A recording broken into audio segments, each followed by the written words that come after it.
ભરૂચ એલસીબીએ વાલિયા તાલુકાના વટારિયા ગામ પાસે શુગર ફેક્ટરી સામે આવેલ ફાર્મ હાઉસમાં જુગાર રમતા કોંગ્રેસને ઝઘડિયા વિધાનસભા ઉમેદવારી રહી ચૂકેલા ફતેસિંહ વસાવા સહિત 6 જુગારીઓને 10.88 લાખના મુદ્દામાલ સાથે ઝડપી પાડ્યા હતા.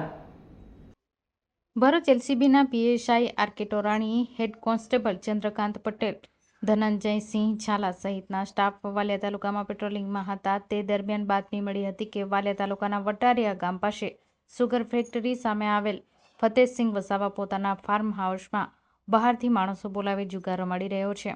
જેવી બાતમીના આધારે પોલીસે દરોડા પાડ્યા હતા. પોલીસે સ્થળ પરથી રોકડા 3.23 લાખ અને 4 મોબાઈલ ફોન તેમજ એક 4 વ્હીલર મળી કુલ કિંમત ₹10.88 લાખનો મુદ્દામાલ કબજે કર્યો હતો અને મુખ્ય સૂત્રધાર અંકલેશ્વરના કોસંબડી પાસે આવેલ સરગમ રેસીડેન્સીમાં રહેતો જુગારી ફતેસિંહ ચીમન વસાવા, મુકેશ શંકર ભોઈ, જસપાલસિંહ, નેહાલસિંહ સિકલીગર, મેહુલકુમાર ભૂરા, પ્રસાદ દવે સહિત 6 જુગારીઓને ઝડપી પડ્યા હતા, જ્યારે એક જુગારી ફરાર થઈ ગયો હતો.